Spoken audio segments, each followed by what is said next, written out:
নমস্কার। রম্য গল্পমালায় সকল শ্রোতা বন্ধুদের জানাই স্বাগত। আপনাদের সাথে আমি রম্য মাইতি। আজ পরিবেশন করছি প্রখ্যাত সাহিত্যিক শীর্ষেন্দু মুখোপাধ্যায়ের লেখা একটি মজাদার গল্প, নয়ন চাঁদ। অঙ্কনে দিলীপ দাস, গল্প পাঠে আমি রম্য মাইতি। আজকের গল্প নয়ন চাঁদ। গভীর রাতে একটা শব্দ শুনে নয়নচাঁদ বাবুর ঘুম ভেঙে গেল। এমনিতেই নয়নচাঁদের ঘুম খুব পাতলা। টাকা থাকলেই দুশ্চিন্তা, আর দুশ্চিন্তা থাকলেই অনিদ্রা। অনিদ্রা থেকেই আবার অগ্নিমান্দ্য হয়, অগ্নিমান্দ্য থেকে ঘটে উদরাময়। সুতরাং টাকা থেকেও নয়নচাঁদের সুখ নেই। সারা বছর কবরেছি মাচন, হোমিওপ্যাথি গুলি আর অ্যালোপ্যাথির নানা বিদঘুটে ওষুধ খেয়ে বেঁচে আছেন কোনো মতে। ঘুম ভাঙতেই নয়নচাঁদ চারদিকে চেয়ে দেখলেন। রাত্রিবেলা এমনিতেই নানা রকমের শব্দ হয়। ইঁদুর দৌড়োয়, আরশোলা খড়খড় করে, কাঠের জোড় পটপট করে ছাড়ে, হাওয়ায় কাগজ ওড়ে, আরও কত কী। তাই নয়নচাঁদ তেমন ভয় পেলেন না। তবে আধো ঘুমের মধ্যে তাঁর মনে হয়েছিল শব্দটা হলো জানালায়। জানালার শিক এ যেন টুং করে কেউ একটা ঢিল মেরেছিল। বিছানার মাথার দিকে জানালা, জানালার পাশেই একটা টেবিল, তাতে ঢাকা দেওয়া জলের গ্যালাস। নয়নচাঁদ টর্চ জেলে জলের গ্যালাসটার দিকে হাত বাড়িয়েই থমকে গেলেন। টেবিলের ওপর একটা কাগজের মোড়ক পড়ে আছে। নয়নচাঁদ উঠে বড় বাতি জেলে মোড়কটা খুললেন। যা ভেবেছেন তাই। ঢিলে জড়িয়ে কে একখানা চিঠি পাঠিয়েছে তাঁকে। সাদা মাটা একখানা কাগজে লাল অক্ষরে লেখা, নয়নচাঁদ, আমাকে মনে আছে? সামান্য দেনার দায়ে আমার ভিটায় ঘুঘু চড়িয়েছিলে। আমার বউ আর বাচ্চারা ভিখিরি হয়ে সেই থেকে পথে পথে ঘুরছে। অনেক সহ্য করেছি, আর না। আগামী অমাবস্যায় তোমার ঘাড় মটকাবো। ততদিনে ভালো মন্দ খেয়ে নাও, ফুর্তি করো, গাও, নাচো, হাসো। বেশি দিন তো আর নয়। ইতি তোমার জনার্দন। নয়নচাঁদ ঠক ঠক করে কাঁপতে লাগলেন। তাঁর শিথিল হাত থেকে চিঠিটা পড়ে গেল। চাকর বাকর, বউ, ছেলে মেয়েদের ডাকার চেষ্টা করলেন, গলা দিয়ে স্বর বেরোলো না। জনার্দনকে খুব মনে আছে নয়নচাঁদের। নিরীহ গোছের মানুষ, তবে বেশ খরচের হাত ছিল। প্রায় হ্যান্ডনোট লিখে নয়নচাঁদের কাছ থেকে চড়া সুদে টাকা ধার করত। তখনও টাকা শোধ দিতে পারেনি। নয়নচাঁদ মামলায় জিতে লোকটার বাড়ি ঘর সব দখল করে নেয়। জনার্দন সেই দুঃখে বিভাগী হয়ে কোথায় চলে যায়। মাসখানেক বাদে নদীর ওপারে এক জঙ্গলের মধ্যে একটা আমড়া গাছের ডাল থেকে ঝুলন্ত অবস্থায় তার পচা গলা লাশটা পাওয়া যায়। তার বউ ছেলেপিলেদের কী হয়েছে তা অবশ্য নয়নচাঁদ জানেন না। সেই ঘটনার পর বছর ৩-৪ কেটে গেছে। নয়নচাঁদের ভূতের ভয় আছে। তাছাড়া অপঘাতকেও তিনি খুবই ভয় পান। খানিকক্ষণ পাতে শরীরের কাঁপুনিটা একটু কমলে তিনি জল খেলেন এবং বাড়ির লোকজনদের ডাকলেন। রাত্রে আর কেউ ঘুমোতে পারল না। এই রহস্যময় চিঠি নিয়ে উত্তেজিত আলোচনা গবেষণা হতে লাগলো। পরদিন সকালে গোয়েন্দা বরদাচরণকে ডেকে পাঠানো হলো। গোয়েন্দা বরদাচরণ পাড়ারই লোক। বরদাচরণ লোকটা একটু অদ্ভুত। স্বাভাবিক নিয়মে কোনো কাজ করতে তিনি ভালোবাসেন না। সব কাজেই একটা বৈশিষ্ট্য আছে। এই যেমন, কোনো বাড়িতে গেলে তিনি কখনো সদর দরজা দিয়ে সেই বাড়িতে ঢুকবেন না, এমনকি খিড়কি দরজা দিয়েও না। হয় তিনি পাঁচিল টপকাবেন, নয়তো গাছ বেয়ে উঠে ছাদ বেয়ে নামবেন। এমনকি জানলা ভেঙেও তাঁকে ঢুকতে দেখা গেছে। নয়নচাঁদের বাড়িতে বরদাচরণ ঢুকলেন টারজানের কায়দায়। বাড়ির কাছেই একটা মস্ত বটগাছ আছে। সেই বটের ঝুড়ি ধরে কষে খানিকটা ঝুল খেয়ে বড়দা পাশের একটা জাম গাছের ডাল ধরলেন। সেটা থেকে লাফিয়ে পড়লেন একটা চালতা গাছে।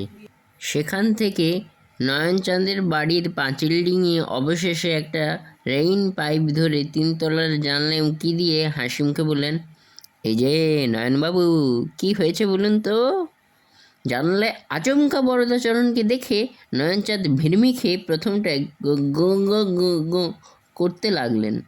চোখে মুখে জলের ঝাপটা দিয়ে তাকে ফের সামাল দেওয়া হলো।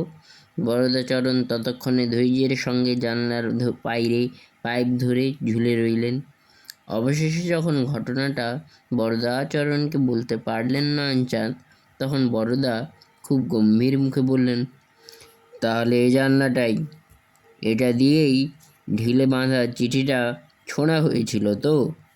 হ্যাঁ বাবা বরদা। জানলাটা খুব নিবিষ্টভাবে পরীক্ষা করে বরদা বললেন, অনেক দিন জানলাটা রং করাননি দেখছি। না, খামোখা টাকা পয়সা খরচ করে কি হবে? জানালা রং করালেও আলো হাওয়া আসবে, না করালেও আসবে। ঝুটমুট খরচে যাব কেন? তার মানে আপনি খুব কৃপণ লোক, তাই না? কৃপণ নই বাবা, লোকে বাড়িয়ে বলে, তবে হিসেবে বলতে পারো। কাল রাতে আপনি কি খেয়েছিলেন? কেন বাবা? রোজ যা খাই তাই খেয়েছি, 2খানা রুটি আর কুমড়োর ছেঁচকি। বরদাচরণ গম্ভীর হয়ে বললেন, আপনি খুবই কৃপণ, ভীষণ কৃপণ। না বাবা, কৃপণ নই, হিসেবে বলতে পারো। আমার ভিস কত জানেন? 500 টাকা, আর খরচাপাতি যা লাগে। নয়নচাঁদ ফের ভিড়মি খেলেন। এবার জ্ঞান ফিরতে তাঁর বেশ সময়ও লাগলো। বড়দা বিরক্ত হয়ে বললেন, কৃপণ বা হিসেবে বললে আপনাকে কিছুই বলা হয় না। আপনি যাচ্ছে তাই রকমের কৃপণ। বোধহয় পৃথিবীর সবচেয়ে কৃপণ লোক আপনি। নয়নচাঁদ মুখখানা বেজার করে বললেন, পাড়ার লোক হয়ে তুমি 500 টাকা চাইতে পারলে? তোমার ধর্মে সইল? আপনার প্রাণের দাম কি তার চেয়ে বেশি নয়? কিছু কম হবে বাবা, হিসেব করে দেখেছি, আমার প্রাণের দাম 250 টাকার বেশি নয়। তবে আমি চললুম, ভিজিট বাবদ 20টা টাকা আমার বাড়িতে পাঠিয়ে দেবেন। নয়নচাঁদ আঁতকে উঠে বললেন, যেও না বাবা বরদা, ওই 500 টাকাই দেবক্ষণ। বরদাচরণ এবার পাইপ বেয়ে নেমে সিঁড়ি বেয়ে ঘরে এসে উঠলেন। হাত বাড়িয়ে বললেন, চিঠিটা দেখি।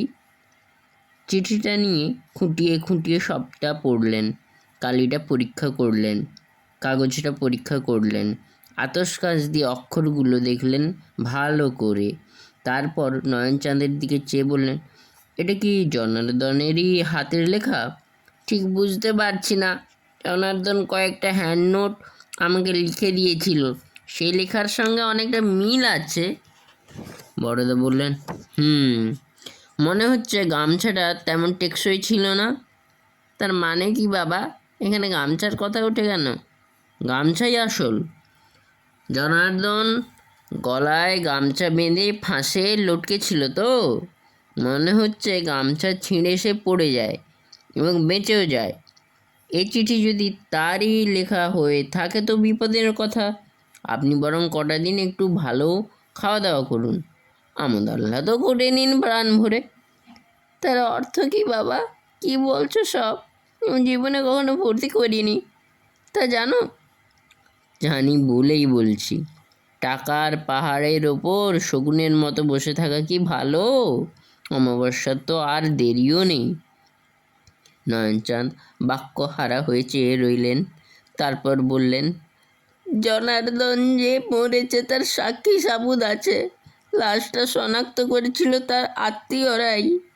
তবে তো আরও বিপদের কথা। এই যদি ভূতের চিঠি হয়ে থাকে তবে আমাদের তো কিছুই করার নেই। নয়নচাঁদ এবার ভ্যাক করে কেঁদে বললেন, প্রাণটা বাঁচাও বাবা বড়দা, যা বলো তাই করি। বড়দা এবার একটু ভাবলেন, তারপর মাথাটা নেড়ে বললেন, ঠিক আছে, দেখছি। এই বলে বরদাচরণ বেরিয়ে গেলেন। ফিরে এলেন 3 দিন পর। মাথার চুল উস্কো খুস্কো, গায়ে ধুলো, চোখ লাল। বললেন, পেয়েছি। নয়নচাঁদ আশান্বিত হয়ে বললেন, পেরেছ ব্যাটাকে ধরতে? যাক, বাঁচা গেল। বড়দা মাথা নেড়ে বললেন, তাকে ধরা অত সহজ নয়, তবে জনার্দনের বউ ছেলে মেয়েদের খবর পেয়েছি। এই শহরেরই একটা নোংরা বস্তিতে থাকে, ভিক্ষে শিক্ষে করে পরের বাড়িতে ঝি চাকর খেটে কোনো রকমে বেঁচে আছে। তা কিন্তু সে খবরে আমাদের কাজ কি? বড়দা কটমট করে চেয়ে রইলেন। বললেন, চিঠিটা যদি ভালো করে পড়ে থাকেন তবে নিশ্চয়ই লক্ষ্য করেছেন ভূতটার কেন আপনার উপর রাগ। তার বউ ছেলে মেয়েদের বিক্রি হয়ে যাওয়াটা সে সহ্য করতে পারছে না। তা বটে, যদি বাঁচতে চান তো আগে তাদের ব্যবস্থা করুন। কি ব্যবস্থা বাবা বড়দা? তাদের বাড়িঘর ফিরিয়ে দিন, আর যা সব ক্রোক করেছিলেন তাও। ওরে বাবা, তার চেয়ে মরাও ভালো। আপনি চ্যাম্পিয়ন। কিসে বাবা বড়দা? কিপটামিতে। আচ্ছা আসি, আমার কিছু করার নেই কিন্তু। দাঁড়াও, অত চট কেন? জনার্দনের পরিবারকে সব ফিরিয়ে দিলে কিছু হবে? মনে হয় হবে। তারপর আমি তো আছি।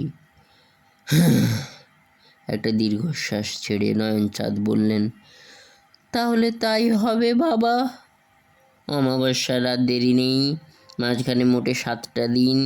নয়নচাঁদ জনার্দনের ঘর বাড়ি জমি জমা গটি বাটি এবং সোনা দানা সবই তার পরিবারের কাছে ফিরিয়ে দিলেন। জনার্দনের বউ আনন্দে কেঁদে ফেলল। ছেলে মেয়েগুলো বিহ্বল হয়ে গেল। বড়দা নয়নচাঁদকে বললেন, আজ রাতে রুটির বদলে ভালো করে পরোটা খাবেন, সঙ্গে ছানার ডালনা আর পায়েস। বলো কি? যা বলছি তাই করতে হবে। আপনার প্রেশার খুব লো, শকটক খেলে মরে যাবেন। তাই হবে বাবা বড়দা, যা বলবে করব, শুধু প্রাণটা দেখো। নয়নচাঁদ পরোটা খেয়ে দেখলেন, বেশ লাগে। কোনোদিন খাননি? ছানার ডালনা খেয়ে আনন্দে তাঁর চোখে জল এসে গেল। আর পায়েস খেতে খেতে পূর্বজন্মের কথাই মনে পড়ে গেল তাঁর। না, পৃথিবী জায়গাটা বেশ ভালোই। সকালবেলাতেই বড়দা জানালা দিয়ে উঁকি মারলেন।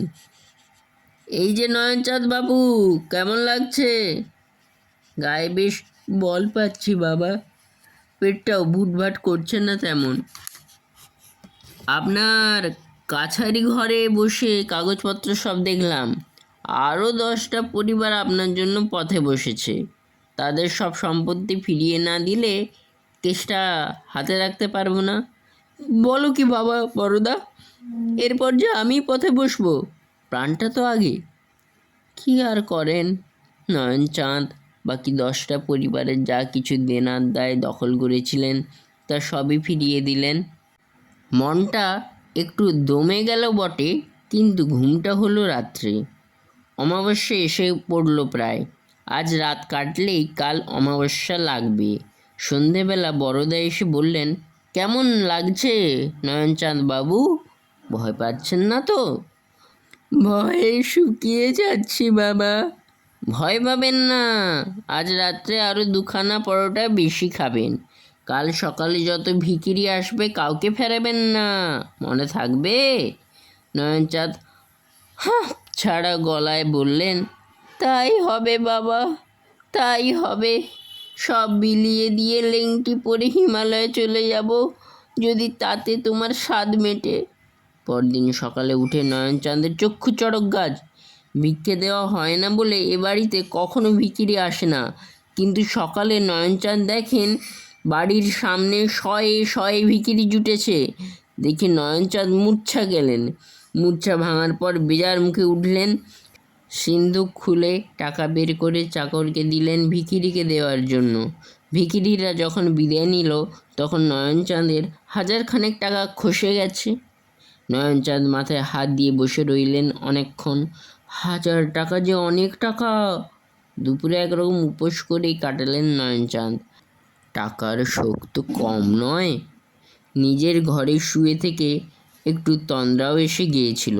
যখন তন্দ্রা ভাঙল তখন চারিদিকে অমাবস্যার অন্ধকার, ঘরে কেউ আলোও দিয়ে যায়নি। আতঙ্কে অস্থির হয়ে নয়নচাঁদ চেঁচালেন, ওরে কে আছিস? কেউ জবাব দিল না। ঘাড়টা কেমন সুরসুর করছিল নয়নচাঁদের, বুকটা ছমছম। চারদিকে কিসের যেন একটা ষড়যন্ত্র চলছে অদৃশ্যে। ফিস ফিস কথাও শুনতে পাচ্ছেন। নয়নচাঁদ সভয়ে কাঠ হয়ে জানালাটার দিকে চেয়ে রইলেন। হঠাৎ সেই অন্ধকার জানালায় একটা ছায়ামূর্তি উঠে এলো। নয়নচাঁদ আর সহ্য করতে পারলেন না। হঠাৎ তেড়ে উঠে জানালার কাছে গিয়ে বললেন, কেন রে ভূতের বউ? আর কোন পাপটা আছে আমার শুনি? আর কোন কর্মফল বাকি আছে? থোড়াই পরোয়া করি তোর? একটা টর্চের আলোয় ঘরটা ভরে গেল হঠাৎ। জানলার বাইরে থেকে বরদাচরণ বললেন, ঠিকই বলেছেন নয়নবাবু, আপনার আর পাপ টাপ নেই, ঘাড়ও কেউ মটকাবে না। অমাবস্যা একটু আগেই ছেড়ে গেছে বটে, তবে ফের অমাবস্যা আসতে আর কতক্ষণ? এবার থেকে যেমন চালাচ্ছেন তেমনি চালিয়ে যান। সকালে ভিখিরি বিদায়, দুপুরে ভরপেট খাওয়া, বিকেলে দান ধ্যান সৎচিন্তা, রাত্রে পরোটা। মনে থাকবে? নয়নচাঁদ একটা শ্বাস ছেড়ে বললেন, থাকবে বাবা, থাকবে। কেমন লাগলো আজকের গল্প? কমেন্ট বক্সে অবশ্যই লিখে জানান। গল্পটি ভালো লাগলে লাইক এবং শেয়ার করতে ভুলবেন না। পরবর্তীকালে নিত্য নতুন নানা স্বাদের গল্প কবিতা শুনতে এখনই আমার চ্যানেলটি সাবস্ক্রাইব করে পাশে থাকুন। ধন্যবাদ।